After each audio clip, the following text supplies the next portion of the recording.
Welcome to the first episode of Running Point with Braden Smith, the preseason National Player of the Year's official podcast. Braden, I think there are plenty of people who cannot believe that this is happening for a variety of reasons. But first of all, my friend, thank you for having us. I'm so excited to launch this show with you. How you doing? I'm doing well, and I appreciate that. I mean, obviously, this is a good time just to talk some ball and talk with two guys that enjoy doing the same as well. So, looking forward to it, and thank you guys.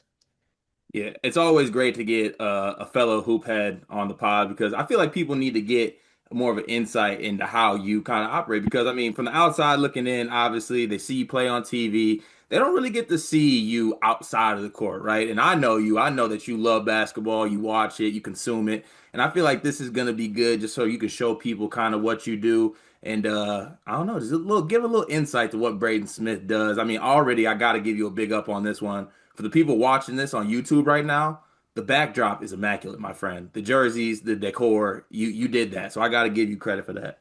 Yeah, no, I appreciate that. Had a little bit of help with that, but no, just like you said, just it really is just a simple thing. I just thought it's fun, just kind of like a hobby. Just being able to go talk some ball and like I said, enjoy talking with people that also enjoy doing the same thing. So just pretty simple. I mean, it's just like playing Xbox for me. Maybe take a break from that and talk some hoops. So I'm So in excited. the lead up to this launch, I have described you, I think my exact words were as a basketball psycho. My interpretation of you through the little that we've talked in the last couple of years is that you get home from practice and you are either watching other basketball or consuming basketball based content or playing a basketball video game. Now, first of all, that's how I am. Like I've never played serious basketball other than high school hoops, and I've made an entire career out of this stupid game that I love. But is that an accurate representation? Like, what do you do with your free time when you're not being the National Player of the Year? No, 100%. I definitely, it's what it consists of. Most people would say it's pretty boring, and I think myself sometimes it gets pretty boring, but that's literally what it is. I mean, I love hoops, I love basketball, and a lot of the times it's playing Xbox, playing 2K with the boys, so it's more that than watching it. But obviously now NBA's back up, college games are finally getting going, so being able to watch those as well and watch a lot of YouTube. So looking up different videos of stuff I can pick up on my game and stuff that can help. So yeah, but it's pretty accurate for the most part. For sure. All right, I got to ask the most pressing question here. Why with us, Braden? I'm not saying I'm not saying we're not like, the best podcast co-hosts out there, but I need to know why we're sleepers in this case. Yeah, I mean, I think it started. I think it was my sophomore year. I think, and it was something about the maybe the Illinois game. I really don't remember exactly what stemmed it, but This you game? guys said something. Yeah, yeah, that game, or maybe it was before that. Maybe it was before that. No, it was But before that. I know when this yeah, was. This was about defense. And yeah, Braden hit us up after the game and he's like, "How about that defense tonight?" And I yes, was that's like, exactly what it "Oh, was. That's what it was. that's what I Yeah. was like, okay, I was like, touche." I wonder where it was stemming from. I forgot what it was, but that is what it was. And I think just ever since then, I've always watched you guys, and obviously just hearing guys talk basketball and enjoy doing it and have a passion for it. I think it's pretty easy to get along with people like that. And you guys do the Big Ten. It's obviously my conference, what I do. So I think it was just a pretty simple answer for me. Well, we appreciate it. We feel incredibly fortunate that we get this opportunity, and it's been cool to get to know you through the years. I've told the story last year. Purdue fans know this, but I took like a mental break from covering Purdue for a week. We were at war over something ridiculous. I forget even what spawned it, but you sent a text that like really meant a lot to me that just encouraged me to know that our work was valued, and it's always meant a lot. You won me over there if you didn't win me over before it. So this is really cool, man. We're going to do right by you. It's going to be fun.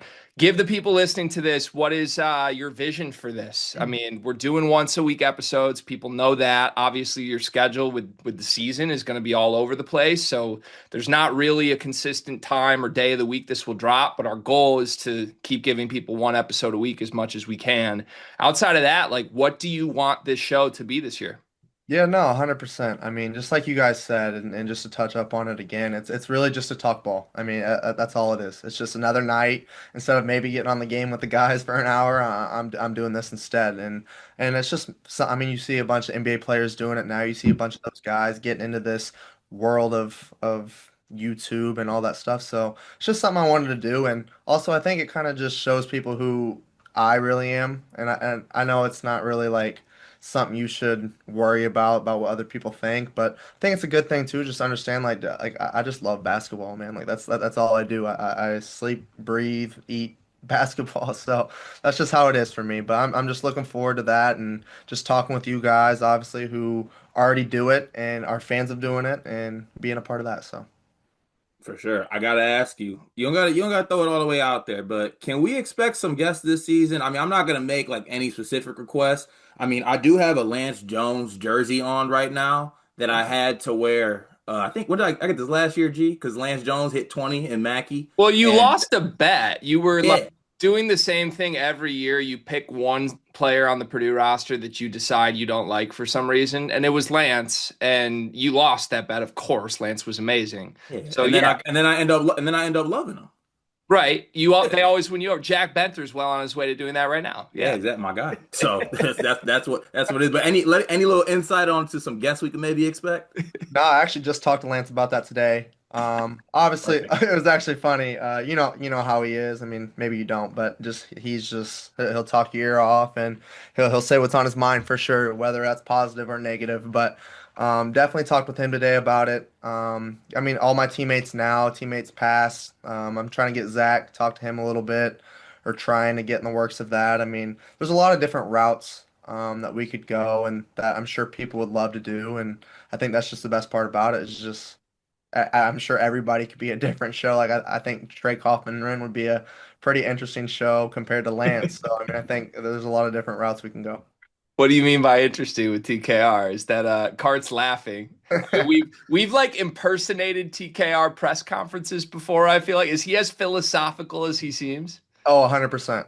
That's how he thinks, and he great dude, love him. But it could be the smallest thing, and he's just overthinking that and going into different bubbles of what it can mean and all that stuff. But no, I just think and he's actually like very smart. So like just listening to him and like we had a conversation and after practice one day about the moon landing and if it's real or fake, and that was probably like a 30-minute conversation with him. So I just think you ask him anything, I think it could be pretty interesting. But.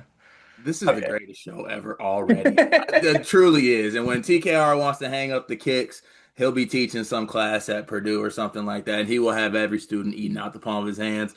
TKR talking about a moon landing was like minus 1,000. I love this. I love this show so much already. I Great. can't wait for the TKR conspiracy theory episode later this season. That's going to be phenomenal. All right, Yeah. before we get into some game specific stuff, because you guys are want to know, and off to a really good start without Trey Kaufman Ren, the win over Evansville. We will cover that a little bit, and we'll preview your second game of the week.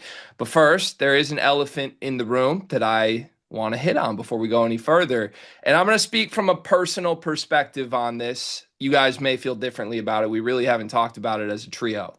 But I lived through this as a fan, this being the idea of my team's star player launching a podcast as they became really a veteran superstar, right? This was a couple years ago. Hunter Dickinson at Michigan went the Barstool route. And look, this isn't about Barstool, nothing like that. Just it was a big deal at the time because Hunter was a controversial figure and a great player.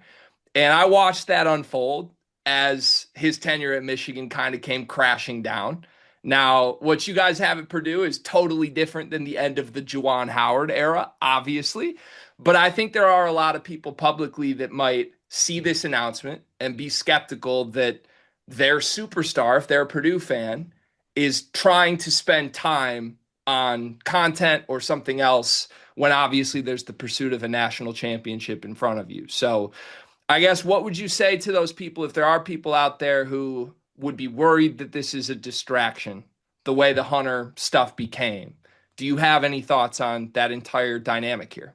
I mean, yeah, I mean it's a little frustrating hearing that and seeing that only because like it's just talking basketball. I don't really think it's a distraction because it's what I do for a living. Like it's what I enjoy doing. So it's more that's how I at least see it. Like it's like yeah, like sure people could see it as oh he's taking more time off that. Like it's 7:45. Like I already got my two workouts done with the day and my lift and practice. So like I did my work. Like this is my free time to be able, like I said, like instead of playing Xbox, instead of watching a show or movie, like I'm talking ball. So like I understand like it's got that, and like you hear that with the NBA guys as well, just starting stuff and how it could cause problems. But I mean, at the end of the day, like there's always going to be people saying stuff, and I think it's just who you choose to listen to and who you don't. I think that's just the biggest thing, and just do what you love. And I love talking basketball, so that's what we're gonna do. Yeah, so I'm glad that we could put away all the rumors, spell the rumors that you'll be like skipping practice for this or anything like that. You just Crazy. one less game. Are you playing the Rec in 2K? What's your 2K game mode of choice? The Rec, yeah, we got a squad that's pretty good, and yeah, just try to dominate that way. So Is the Rec player the same as you in real life? Are you just an absolute maestro out there? Are you the type that's making yourself like 6'8" and like a Bron like figure in there? yeah, I got 5 builds, so That's that's I crazy. got all positions, so we're good. But my main is a power forward, 6'10", shoot it, athletic. So yeah, that's my main. But His I do main's have the point guard. TKR. You Yeah, made TKR on the yeah, game. PKR with a deep ball. Yeah, So so that's a scary thought. That's yeah. exactly why I hope I never run into you in the Rec. That I didn't want to before, but I'm glad now that I got confirmation that I don't want that to happen. Yeah. Unbelievable. All right, let's get to the game stuff for the Purdue fans who are listening to this, tuned in for some intel on their favorite team. Let's start with the Evansville game. 1-0 to start the season. The news that caught everybody's surprise, of course, was Trey out with a minor hip injury. That was not something I think anybody really had publicized until maybe an hour or so before the game. It started to leak out that he may not play. Um, didn't need him. I mean, you guys looked great. Jack Benter into the lineup. His debut performance was stellar, 11.6 rebounds, 2 assists. But I mean, I would be wrong to not start this discussion with your boy Fletch, who pours in 30, 7 for 10 from three. And for the ethical hoopers out there, Fletcher Loyer, 0 rebounds, 1 assist, but a 30 ball. That's the way I play at my local YMCA runs about once every 2 weeks. What's it like when Fletcher gets going? And is it one of those things where, like, early in a game, you can just tell, oh, they're going in tonight?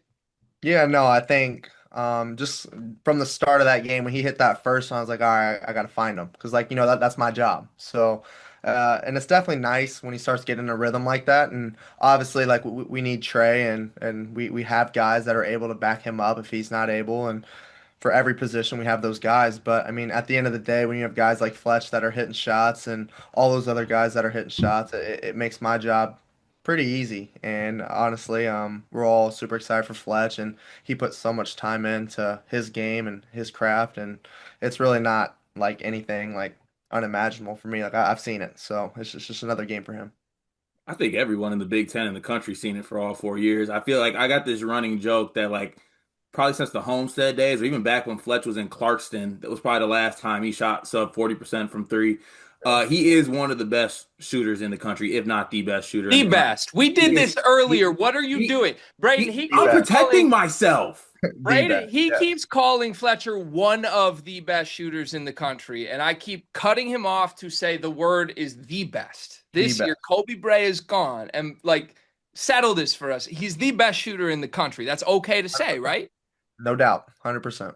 I'm speaking from a standpoint that if someone called me one of the best podcasters in the country, I would go about my day. That's all I'm And saying. I would defend you to the death that you are the best co-host in the country, other Yeah, than Thanks, Braden, man. of course. But I Appreciate it. digress. Oh, that's Uh, crazy.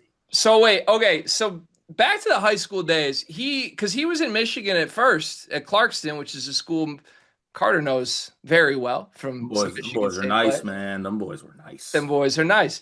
But he ended up in Indiana for what, 1 year?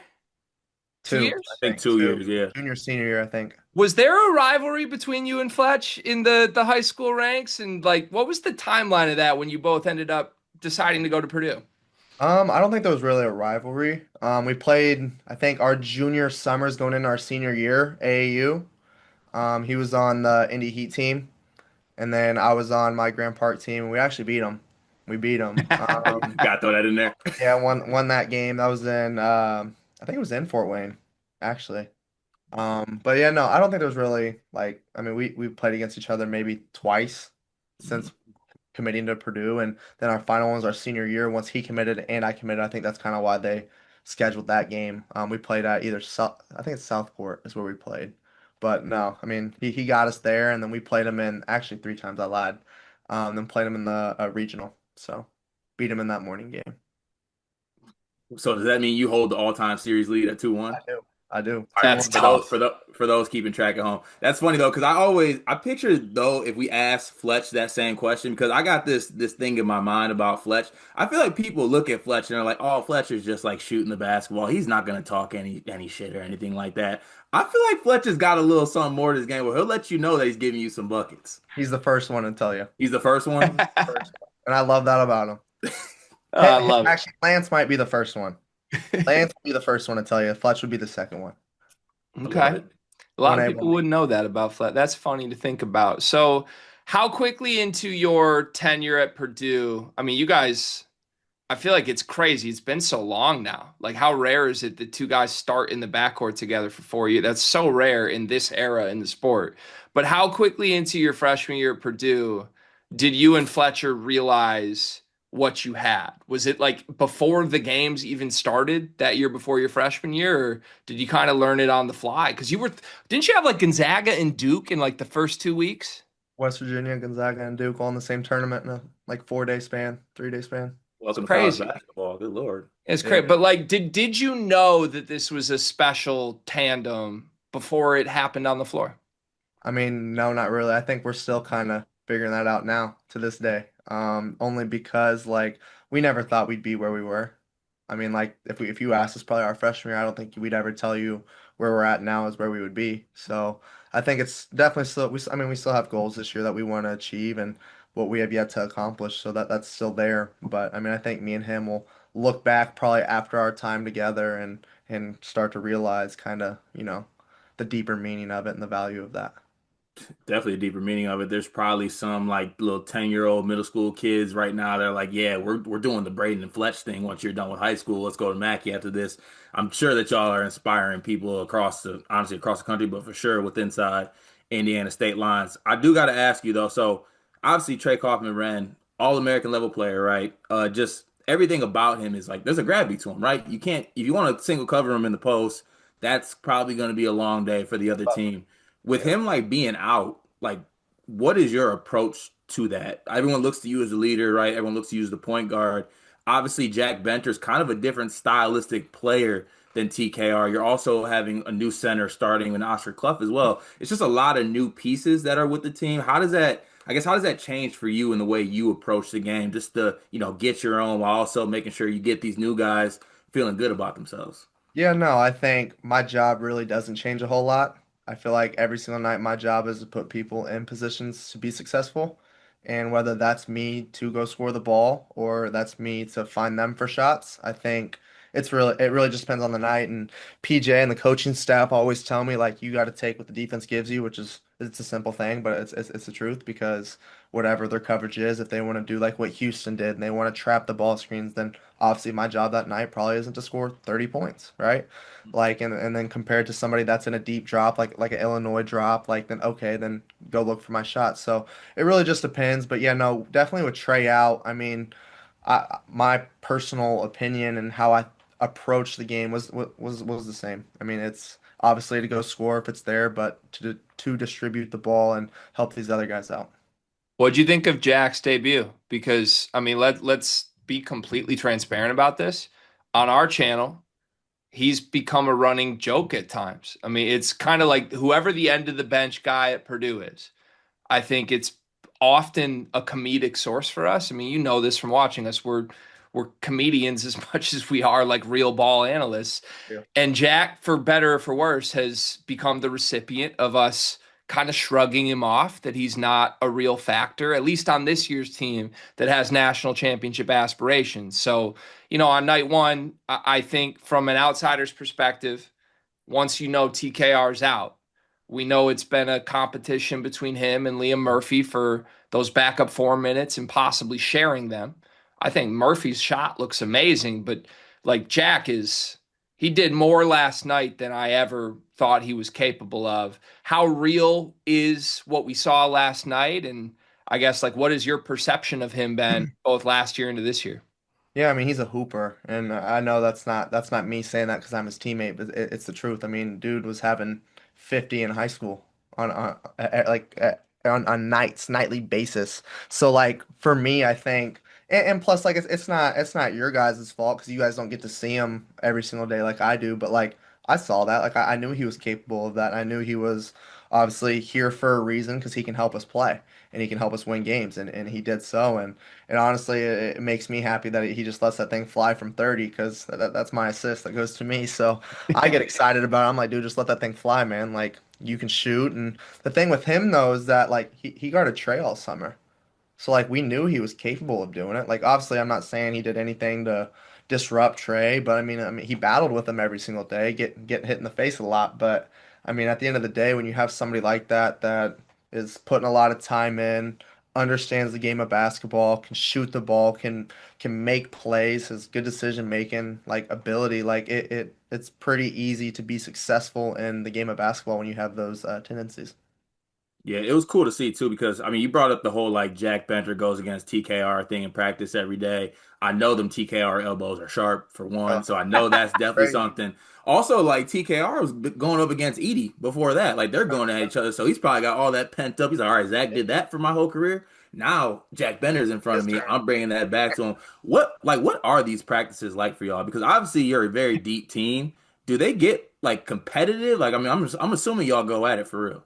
No, 100%. Obviously now since we're starting to play games, it's more laid back. Like today it wasn't very long. It was about an hour 45, 2 hours, and normally we go about three. But definitely before this, like in the summer, it's five. He's mixed them every single day. Like so I'm playing with Omar one day and Trey. Next day I'm playing with Fletch, Daniel, and Benner. Next day it's me, Trey, Flet. Like it's always a mix, and yeah, like that's how we are too. Like it's competitive, like to the point like where we don't even want to talk to each other on the court because it's like jawing back and forth. And I truly think over my 4 years now of doing that, and that's the way you got to be.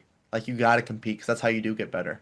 Like when I have Jakari, CJ, Antoine, those guys heat me up in the backcourt, like it helps me, but also I'm helping them because they're guarding me. So like it benefits us both, and that's the mindset that we all have. And I think the best thing too is like you hear teams like they get in fights and arguments, and then it leads to outside. Like once we get off the court, it's love. Like it's like yeah, like let's go play Fortnite tonight.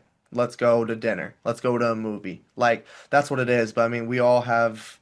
I don't know, just respect for each other, and we have an understanding that we all have a end goal that we want to achieve and what we want to accomplish. So we're always going to be there and obviously support each other, but at the same time compete. To that point, the compete word, from my outside perspective, what feels different about this season, more so than any of your three previous at Purdue to me, is you could go position by position by position by position by position, and there is legitimate individual level battles for the very few minutes that are available. I mean, you guys are one of the deepest teams in the country, no doubt. That was not the case to me last year. I think even going back to the year you made the run to the title game, it just didn't feel like this in terms of how many different guys could help your team on any given night. That's got to be exciting and fun. It's also got to be, frustrating. I'm trying to put myself in the shoes of, someone who's not you or TK or Fletcher. Like, there's only so many minutes available, and these three seniors are some of the best players in the country. So, I want to talk about one spot on this team that has been highlighted a lot in the last 6 months. The Yeah. five spot. Daniel Jacobson and Oscar Clough, both unavailable last year. DJ with the injury, and then Clough from the portal. What has your perception been? Now we're through two exhibitions into one game.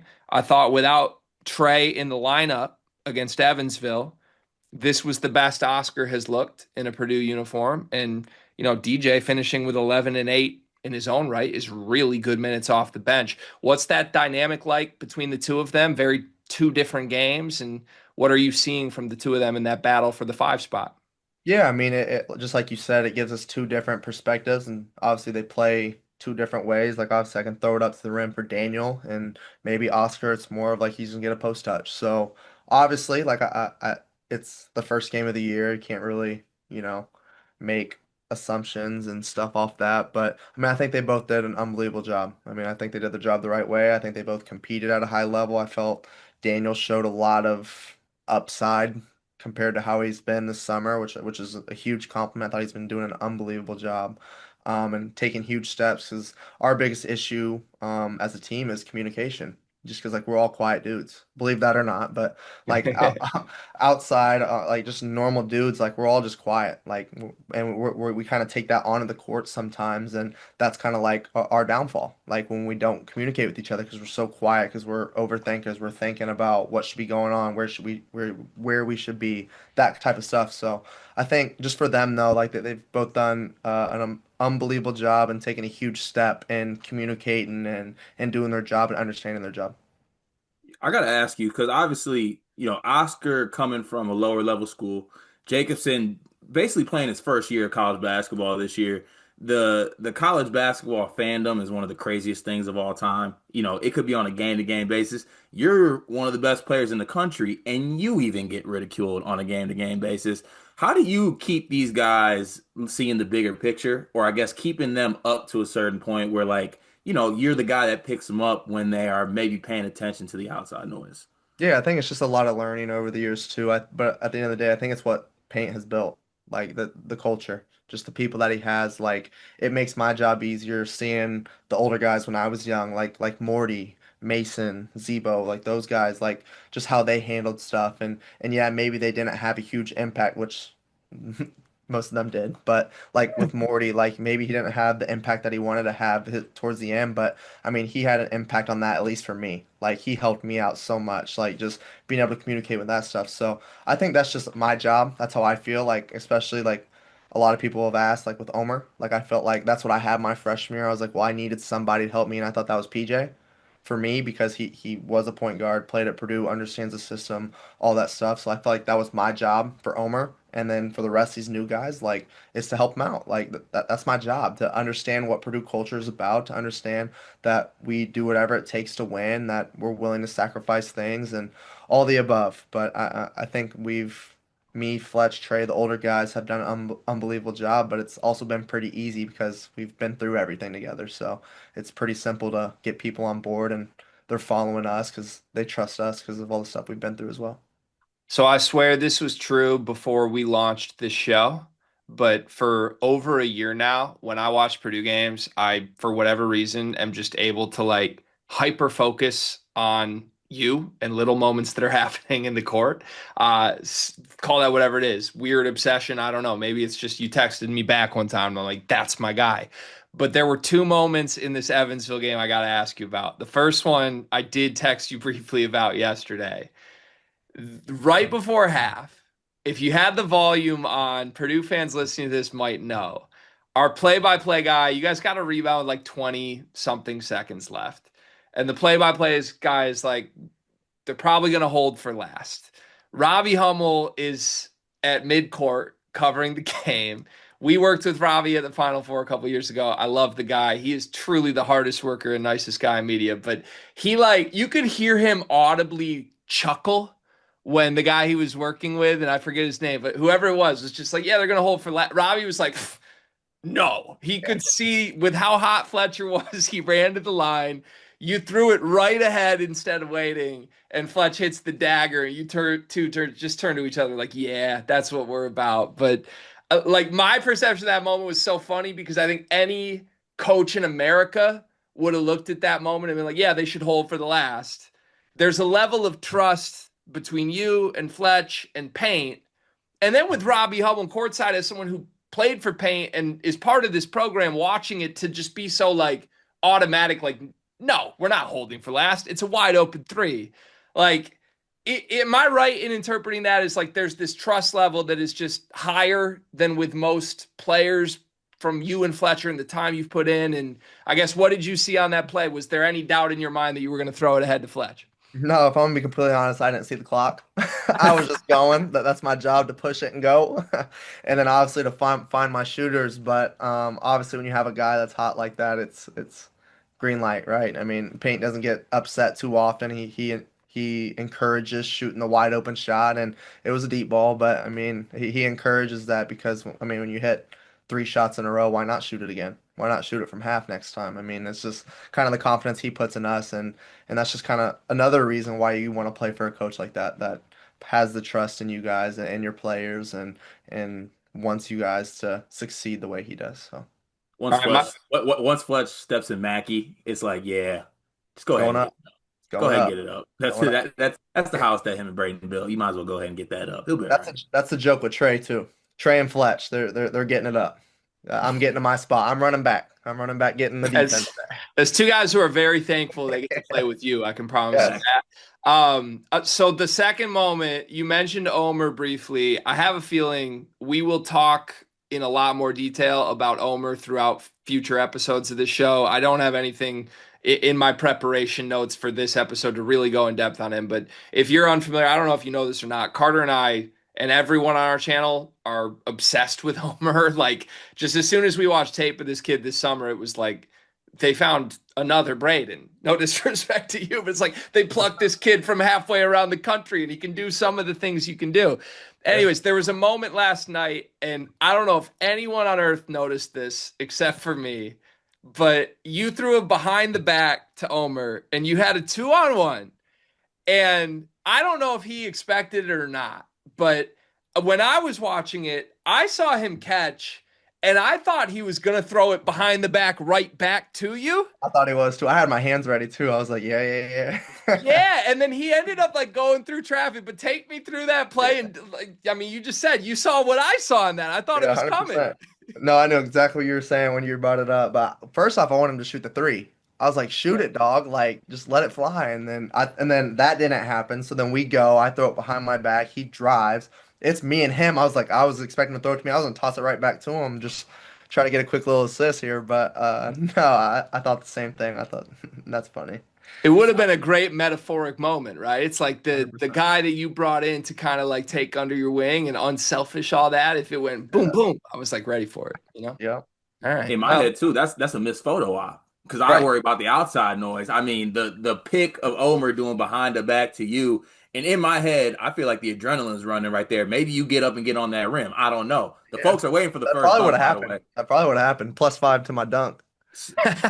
Now that's really gonna eat me up. I'm gonna take this up with Omer. Don't worry, it's not your problem. But Omer's got to see me. He didn't throw the behind the back. I'll talk to him. We'll get this addressed before We need to next get game. him on. Next time we'll get him on. We'll ask him that question. All right, 1-0. Congratulations on the win. Impressive performance, certainly without Trey. That's big time. Let's move to your second game this week. And I think the nice thing about this show, depending on how weekly schedules go, is hopefully we can kind of do this where we have a look backwards at a game that just happened and a quick look forwards. We're not going to ask you too many questions. Certainly don't want to put anything in terms of bulletin board material out there. But next on the list is the Oakland Golden Grizzlies. Oakland's a team we're well familiar with here as guys that live in the state of Michigan. It's a great mid-major program. Greg Campy's one of the best coaches in America at any level. And this is a team that I think is a little different stylistically than maybe they've been in years past. We did a preview of this game and we noted it doesn't feel like they have like that specialist shooter where some years they come into games with like, we want this guy to take 19 threes. This year, it feels like the scout is that they got shooters everywhere, but not necessarily one guy that's going to, lead the country in 3-point volume. They played Michigan. They had a Big Ten opponent this week already. Michigan hung 121 on him, but it was a pretty, I would say, unique, meteoric type performance from the Wolverines. So what is the early look at Oakland looking like? You don't need to reveal too much, but what do you know about these guys? Yeah, definitely with how they play is a little different. We watched their film today, and kind of went through a little bit of their stuff offensively and defensively, but we noticed that they're a 1-3-1. Is that what they did in Michigan? They do this weird like Like a weird, it's like It's so hard to see what their zone is. I feel like it'll go yeah, from 2-3 to 1-3-1 to like any type. I just call it the Oakland zone at this point. yeah. That's yeah. what we told that we were told kind of like they don't know exactly what they're in sometimes. Like that's what it Yeah. Yeah. looks like, and then watching it, you're like, oh well, that makes sense. So I think that's what the scouting report is like, kind of a 1-3-1 and back to like a 2-3. But no, I mean obviously it's just another game, another opportunity to go out and play somebody different, play a different style of basketball, and obviously just get better and try to go 2-0. Yeah, 100%. And Greg, you brought it up. I feel like we might get to do a lot of these kind of midweek episodes. Braden, why do y'all always play on Fridays? I don't know. Y'all are the It is biggest weird. Friday team of all I time. know. Is this a thing that you realize?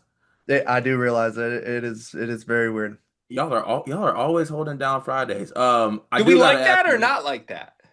I mean, I don't mind it personally, Okay. but I mean, I You have go ball noticed out, you that. good. Yeah. That makes sense. I do got to ask you though. Obviously, y'all have created this team and like this success point to where like everyone's coming in actually thinking like this could be the biggest. Like not, I feel like this is not even something to joke about. They're like, if we win this game, we could like go down in whatever school insert here lore by going into Mackey and beating y'all because it's the toughest place to play. I have seen the best players and the best teams go in there and just kind of lose their noggin a little bit because of how crazy that place is. How does it feel to just constantly have the target on your back when you have these teams come into Mackey? Yeah, I mean, just like you said, the target, I think that's just the biggest thing. I mean, I've had that ever since I came to Purdue, and I think that's honestly a good thing, and it shows like who you guys are as a program, well, who we are as a program, and like just what Coach Payne has done, the success that he's had, and just the teams before him. So I think that kind of what it goes into. But I mean, like you said, like the target on your back, like my first 2 years, we lost 11 games and we were court rushed at each game. So like to me, like my first 2 years of college basketball, I'm like, every time I lost, it was stormed. So that's just how we take it, and that's what we understand moving on these last 2 years. That's always what it's going to be. And I don't think I've lost more than five at home in my career at Mackey. I really don't know what that number is. I would assume it's around that. But yeah, I mean, it is nice having a stadium full all the time of people who love and support our team. So. Every time I lost, I was stormed is one of the coldest things I I've was just gonna. ever. We're really overlooking that. That's crazy. Just getting this. You're leading the country. We can go back and count. Don't even know if they keep that as a stat. Leading the country in storms. That's crazy. We got to get Ken Palm to add that to the. Yeah, that's got to be factored in. Something. That's got to be an analytic something. So Oakland's insane, by the way. I don't know how much you probably haven't looked at it, but so they started with Michigan, got you guys Friday, got Houston next week, back to back to back. That's how they opened the season, all on the road. Can't be always schedules hard, but this is something different with those three. I think those are three top five-ish teams in the country. I think Michigan's seventh right now. I was talking to some of my Michigan fan friends here that when they saw the announcement we were doing the show with you, they congratulated me, and I was just like, give it a chance. Like I think that obviously they're rooting against you. No offense, but I'm like, give it a chance. Braden's great. You're gonna like it. And after this game against Oakland, scored 121. It was like a school record for points in the first half. Yeah.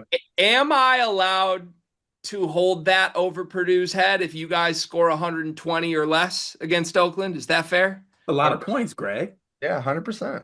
Okay. Like I just wanted to know where the bar is because you guys are my favorite offense in the country. I think you're the best, but I think Paint's got you playing a little slower than Michigan was. I don't know. I don't know. I'm just saying. It was going. They were letting that thing go. All right. I'm just saying. All right. We'll monitor. We'll check back in next week on the episode to see how we do. Yeah, But we'll I see. just wanted to know. All right. That's what we got as far as Oakland preview goes. Good luck Friday night. Of course, For it'll be sure. fun to come back next week. And then big one next week after Oakland. Of course, you got Alabama on the road. That'll be a fun one to discuss. For now, let's pivot to a couple other things beyond the Purdue world here. College basketball as a whole underway. It's been a fun week.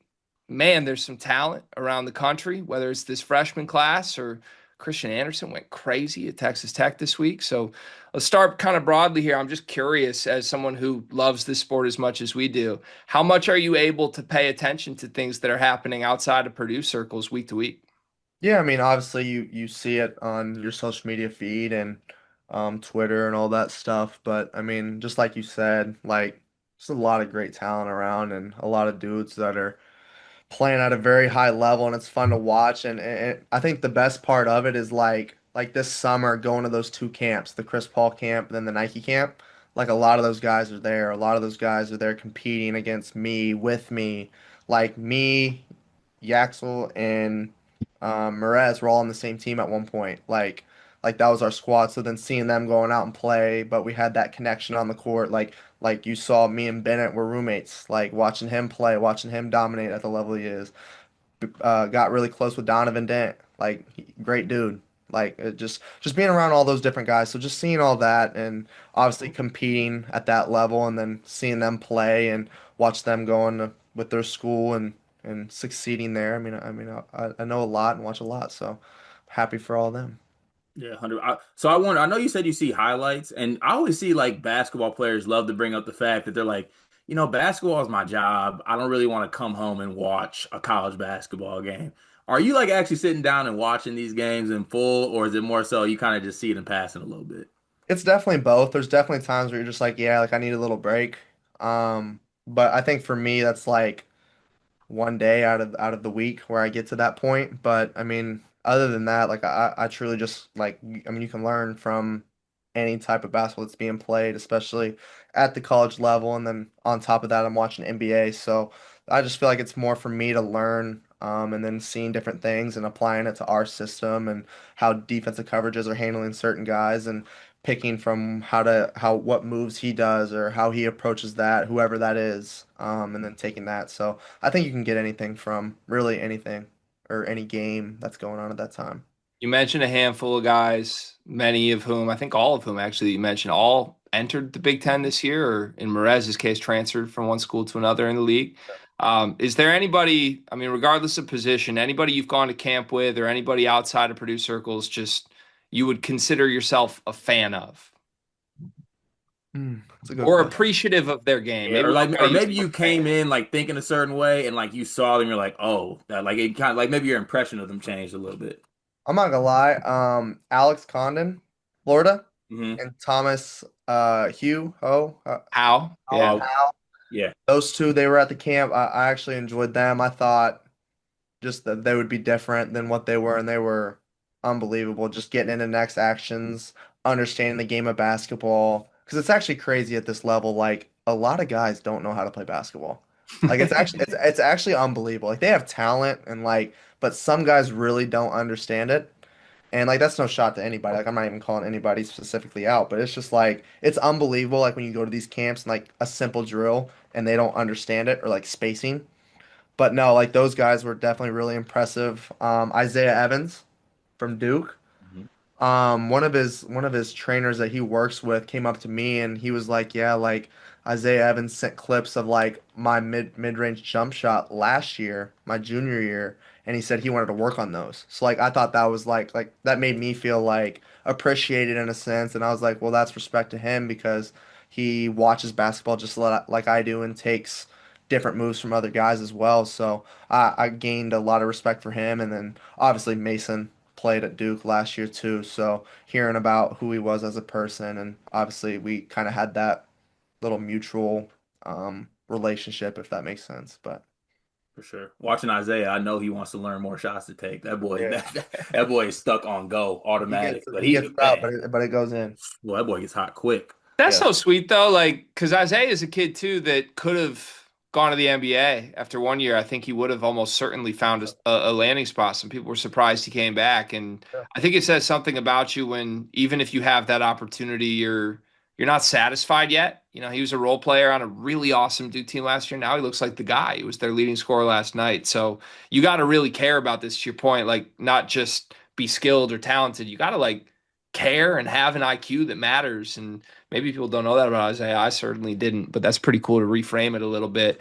I got to yeah. ask about this freshman class as a whole because it's monstrous. I mean, I think it's better than even the prognosticators expected from what I've seen. It's deeper. There's this three-headed monster at the top of Darren Peterson at Kansas, Cam Boozer at Duke, and AJ DeBonsa at BYU. But man, Koa Pete was incredible against that Florida front court. Darius Acuff, the freshman at Arkansas, has been amazing. So how much do you pay attention to that type of stuff? Obviously, a lot of these guys are future NBA players, but it's also a big debate on, who is the best quote unquote freshman. Have you been able to watch any of these guys and do you have any thoughts?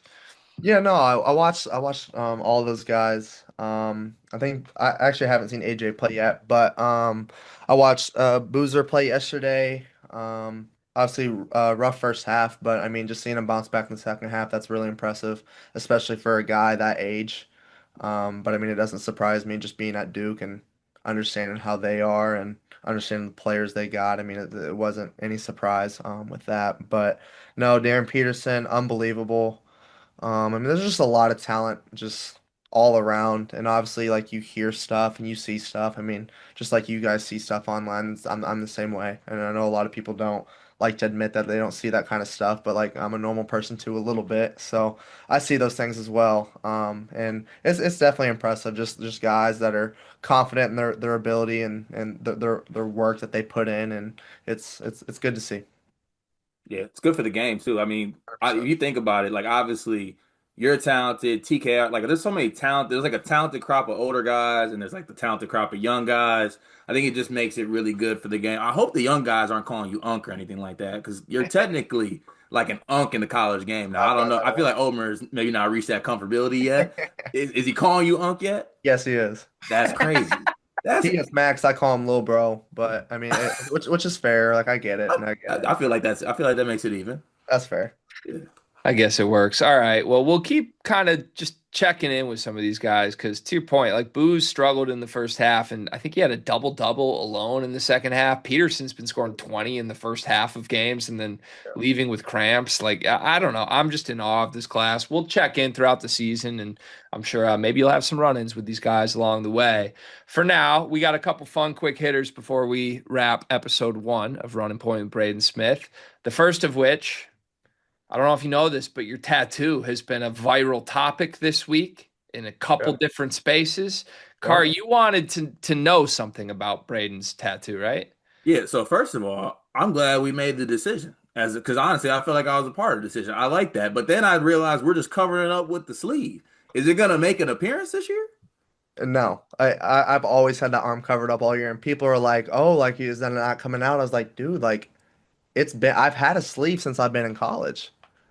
Can I get greedy and maybe ask for like a little bit of a hike up so it peeks out the bottom or something? I feel like the streets All need to right, see yeah, it. we can work on that. Yeah, Okay, I'm just saying, I think the streets need to see it. it's crazy. I saw that. Who just did that? Barstool. The mostly sports. Yeah, I Mostly was hoops like, is what they're calling us, Mostly Mark hoops, sorry. Titus. I Yeah, And was like, mostly hoops. come to on. be clear before you go, not to cut you off, but just speaking for myself, big fan of Mark Titus, always have been. We're not coming after that segment, but they No did kind of throw reason, your no. tattoo under the bus a little They bit. did. Yeah. That's all right though. I mean, it is what it is. But I mean, no, I did see that video. I was laughing. I thought it was funny. I'm not gonna lie. I thought it was funny. I But mean, there's always. I mean, I feel like at a certain point was you came back with the beard, and people wanted to yeah, throw you under the bus for the I know. beard.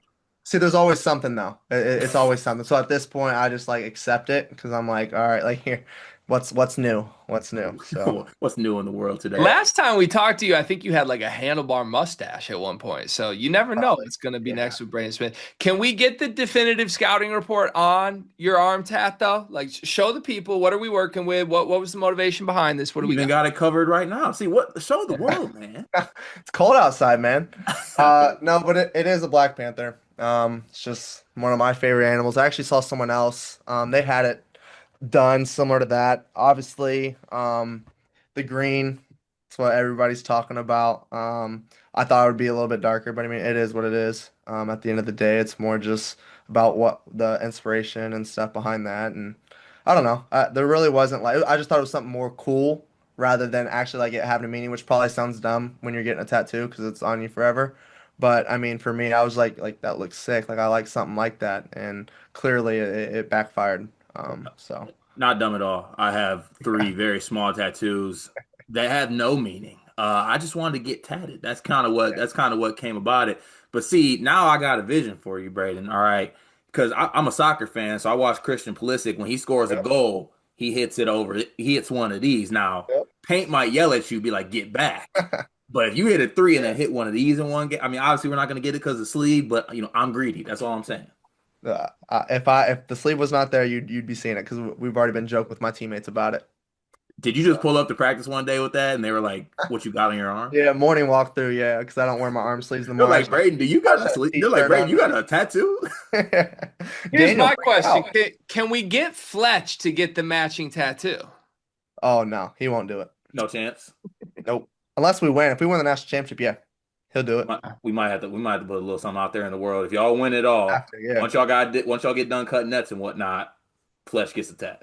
Hmm. I'll definitely talk to him about that. I'm sure he'll see it, but yeah, We can have a definitely. conversation or a classic sleepers bet card. If maybe it's if Purdue makes a Final Four, we have to get the tat, and if somehow they don't, Fletch has to get the tat. That feels fair.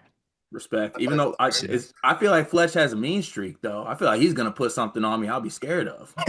Probably, Hey, but probably. that's fine though. That's fine. I good. respect Yeah. it. Probably. All right. Well, thank you so much for clarifying such an important hot button issue to the college basketball I media don't know world. why we waited so long. I Yeah. wanted to open with the sleeve talk. We Crazy. appreciate it. We appreciate it. All right. One of the cool things about this show, I feel like we're going to be able to get some fans to be able to interact with you. So if you are someone outside of Purdue circles listening to this, if you have questions that you want Braden to answer on the show, you can send them to us on Twitter. We did make a Twitter specifically for this program. It is at Pod Running Point because Running Point Pod was already taken. We got to take that up with somebody. But at Crazy. Pod Running Point, tweet us your questions. We'll pick a couple each week that we like. These come courtesy to us from a couple Sleepers Discord members in the Purdue channel, starting with T. Steffi, who says, if you could jersey swap with one player, past or present, who would it be? Steph Curry, No 100%. question about it. No question about it. Have you ever had any run-ins with him? Before he broke the 3-point record, they played in Indy the night before they went to New York. Met him that night and got his autograph on like a canvas poster. But then I did buy his jersey on eBay. That was, I mean, it is what it is. But I did see him in person, like from me to this computer screen. Is it Said, crazy to think that you're like 1 year away from matching up with him and potentially guarding him? I mean, that's the goal. I mean, obviously, that's what I train to do and want to do because that's my dream. But yeah, no, if that ever does happen, I don't know how I'd react. Definitely. All right. I'm gonna ask this one on behalf of Big Three and Snapping Turtle, who says, will your brother play D1 ball? And then also, who was better at their age? You or him? He's definitely better than me. At that age that he's at now, so eighth grade. He's about my height, and he's 14. So, I think I mean, obviously I'm biased, but I mean, he works really hard for a young kid. I mean, that's really all he does too. And believe it or not, like that's what he does. Like he goes to school. I mean, he actually he works out before school. He wakes himself up at 6 a.m. and he's working out. So he's doing that stuff. And then obviously every time we go back, we play. He still can't beat me though. I'll give him I that was he's gonna say, better we're than gonna me. get to that. What happens when Yeah. y'all check rock? See, I'll give him that. He at this age, and I'll give him that. He'll probably be better than me, 100%, and no doubt about it. And I want that for him because he deals with a lot, obviously with me and he's got to deal with that as a little brother. But at the end of the day, he works really hard. So, I'll give him that. But yeah, no. Anytime we check, it's I'm winning that one, and I'm making sure he knows that I'm winning that one. As it should be. Yeah. You know, As a All big brother should. That gives me a good segue to my surprise question though. I need to know. Obviously, you're so obsessed with basketball. Is there any other sport that you like dabble in at all? Like, are you a golfer in your free time? And then also, is the Smith family Thanksgiving y'all just go to a basketball court, or do y'all actually like break bread? I feel like that's what like some that's families fair. do. Some families do turkey bowls. You get Yeah. the keys to. Did you go to Westfield High School? Is that where you Yep. went? You get the Yep. keys to Westfield, and y'all have like 5-on-5 Smith family hoop runs. Yeah. So, definitely a little bit of hoop runs. I mean, normally we'll go work out in the morning, whatever that is. Obviously, we haven't really had time these past 4 years because we're playing somewhere in Portland or Hawaii or wherever we're at. But no, definitely getting some runs in with the fam and playing a little bit. But what was the first question again? Yeah. Do you play any other sports? Like, are you a Yeah, golfer at all? yeah. Sorry. I watch a lot of tennis. I actually really like tennis. My dad played in college. Alcaraz guy? I love Yeah, you. Welcome to the yeah. program. Let's Oh my go. God. It's so fun to watch that. I attempt golf. I'm not great, but I'm not also not terrible. I mean, I feel like any sport I'm pretty competitive with it, and I Mhm. like to think that I'm good at, but I mean, it is what it is, right? This is why we get along. I need to know this. Are you a Carlitos guy or a center guy? Center. No. I Listen, love center. we're Alcaraz. We are an Alcaraz program. I We're a I Carlos like Alcaraz Alcaraz too. I program. mean, I watch their highlights all the time. My guy, that boy It was D Hill, impressive. Dion Hill forward, our guy is going to be heartbroken by this. Yeah, so I mean, now I'm making this about me. Three-time high school state tennis champion, Braden. There you go. We're gonna That's have to impressive. get after it one day. We're gonna have to. All I right, I mean, got I was my I was watching that live though. That match live, and I'm not gonna lie, watching it, I was rooting for Sinner, maybe because he was the underdog, wasn't he? yeah, Mhm. Or yeah. people maybe not, but they had Alcaraz winning. But when Alcaraz was winning, I liked both. I didn't really pick a side. Their matches are crazy. They're Unbelievable. just high level. Well, they brought tennis to the mainstream. Like, not to speak like a deep tennis head, but like obviously, I love the sport. I played it more than I played basketball in high school, Yeah. and had some small college opportunities I ended up not taking to go to Michigan State. But I just it's one of those things where once you see the highest level, I think people can appreciate it in a way you can't when you watch random people. And that's what having two of these guys that are both so young at the same level that push each other has just made it incredibly fun for everybody. I got one surprise question for you as well. This is a little abstract. So you, Fletcher, TKR are the best trio in the country. I think everyone would accept that at this point. Could you take Carter and I as your fourth and fifth guys on the court? How far could we go in March? What would our success be as a group? I think we'd honestly be pretty successful. Can you guys both shoot? I can. Yeah, see, also, I'm sorry, bad read. I would be at your head. You would hate me, right? You would absolutely hate me.